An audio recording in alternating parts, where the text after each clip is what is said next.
Memang hidup itu penuh kejutan kok ya. Betul. Kadang-kadang hidup tidak sesuai dengan rencana kita. Nggih. Tetapi saya selalu percaya Tuhan mempunyai rencana yang baik yang mungkin tidak saya tahu sekarang ini. Dan tugas saya adalah mencoba menanti saat yang tepat untuk memahami.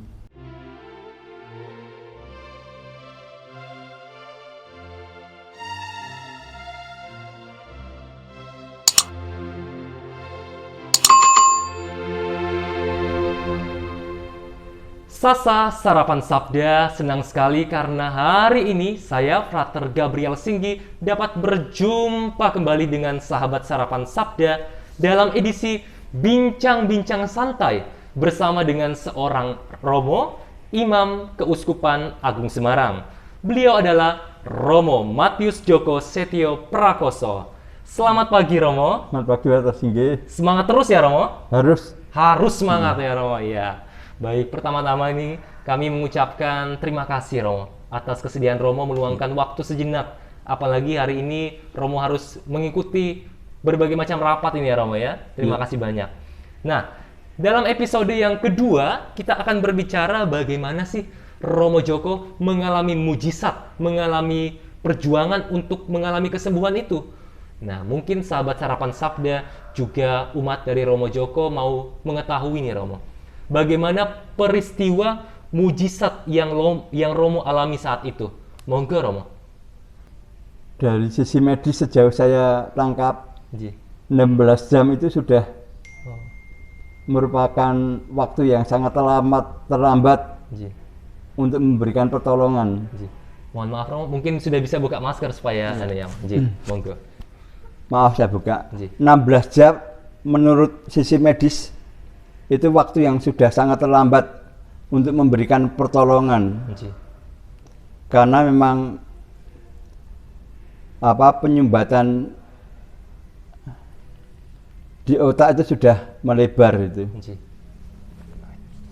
Tapi bahwa tetap bisa bertahan, bisa seperti tadi melayani dengan segala keterbatasan itu saya syukuri. Ji. Dan ini merupakan keajaiban Tuhan untuk saya. Ji. Pertama kali saya melayani itu ketika ada umat di Bandung yang telepon saya, ini saudaranya itu meninggal karena COVID, lalu ingin dikremasi, bagaimana caranya? Jiro. Saya bilang sudah saya doakan pakai Zoom atau pakai WA, itu apa namanya? WhatsApp. WA ya, Ji. WhatsApp. Video call itu. Ji. Lalu yang lain juga mengikuti. Ji. Ternyata bisa. Dan yang menarik lagi adalah ini sudah hari menjelang ke 170 berapa gitu. Ji.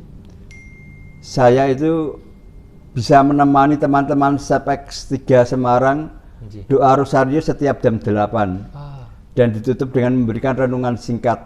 Ji. Jadi saya masih bisa eksis sebagai seorang imam. Betul.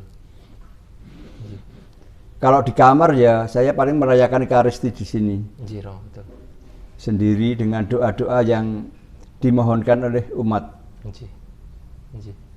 Kalau kita kembali lagi Romo, soal misalnya mujizat tadi Romo mengatakan 16 jam itu sebenarnya sudah dalam kenyataannya sudah sulit ya Romo untuk sembuh ya Romo. Tapi Romo waktu itu bisa melewati mujizat seperti itu, dapat mengalami mujizat tuh, mengapa, apa yang terjadi saat itu Romo? Apakah ada Romo mengalami sesuatu waktu itu? Tidak, biasa-biasa saja, saya mengalir aja. Ji. Dan baru tahu setelah para dokter bicara, ini keajaiban Romo. Oh iya. Iya. Dan akhirnya saya iakan dan saya amini, saya syukuri gitu aja. Ji. Secara medis memang sudah sulit Berat, Romo. ya. Berat. Ji. Nah, kami mungkin mau mengetahui Romo, mungkin teman-teman Sarapan Sabda juga umat sekalian mau mengetahui. Lantas setelah Romo mengalami mujizat seperti itu, tentu Romo masih membutuhkan perjuangan lagi untuk sembuh. Nah, bagaimana atau apa saja pengobatan yang saat ini Romo sedang jalani Romo untuk mengalami kesembuhan kembali? Monggo. Saya segera berpikir saya ingin belajar dari umat saya. Saya adalah Romo Projo, maka saya ingin memakai cara mereka juga bisa menyembuhkan atau bertahan pada saat stroke. Nggih. Ada aneka pengobatan yang luar biasa yang ditawarkan pada saya. Betul. Tetapi saya kemudian kontak-kontak dengan beberapa teman, entah anggota keluarganya yang stroke atau yang lain, Nggih. dan saya belajar, maka saya pakai cara yang wajar-wajar saja. Ah, nggih. Ada yang meminta saya ke luar negeri, ada dokter tertentu, dan saya bersyukur bahwa tawaran itu muncul karena mereka ingin saya sembuh, itu intinya. Betul. Iya, Romo. Tetapi saya kemudian membuat pilihan, enggak, saya sakit juga seperti umat saya, tetapi saya juga ingin sembuh dengan cara umat saya. Nggih. Yang mereka bisa bagaimana. Sebagai imam mungkin saya dengan beberapa kenalan bisa dengan cara yang luar biasa. Nggih. Tapi saya ingin cara-cara yang biasa, tetap ke dokter, kontrol bulanan, Nggih. lalu tusuk jarum, pijet, ya lalu terapi jalan itu. Betul. Itu cara yang biasa saja yang saya ambil. Nggih. Karena yang penting bagi saya menjadi imam diocesan adalah bisa menjadi senasib, seperasaan, sepenanggungan dengan umatnya. Maka cara umat hidup, cara umat sakit itu coba saya hayati dalam kondisi sekarang ini. Betul. Cara umat menyembuhkan diri juga. Nggih. Nggih. Dan kalau boleh tahu, Romo kan juga masih menjalani akupuntur, tusuk jarum segala macam, Romo ya. Itu rutin seminggu sekali atau seperti apa? Seminggu 2 kali. Seminggu 2 kali, Romo. Nggih. Setelah ini juga nanti tusuk jarum. Tusuk jarum lagi, nggih. Nggih. Lalu Romo juga masih berusaha untuk tidak tinggal diam di tempat tidur atau di kursi roda, tetapi juga mencoba untuk belajar berjalan perlahan-lahan, betul. Romo ya.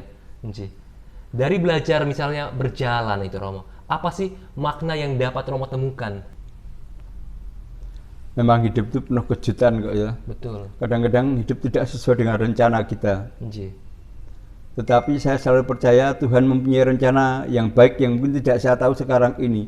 Dan tugas saya adalah mencoba menanti saat yang tepat untuk memahami ada sesuatu yang baik apa dengan kejadian ini.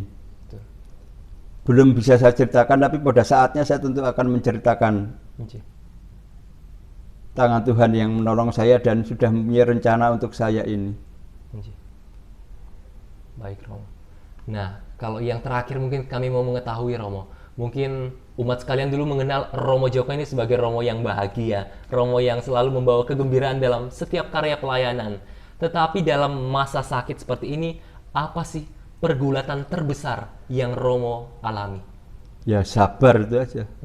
Sabar, dan saya belajar untuk semakin percaya pada para pengganti saya di sini.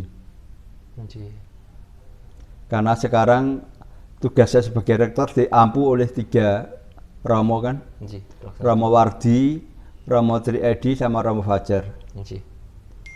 Saya belajar untuk tidak cawe-cawe tapi percaya pada mereka. Betul. Rasanya ini pembelajaran yang penting untuk saya, karena biasanya saya cepat sana sini Nggih. pengen mutusin, tetapi sekarang ya membiarkan segala sesuatu di tangan mereka, karena Tuhan pasti juga berkarya bersama mereka semua. Betul. Nggih.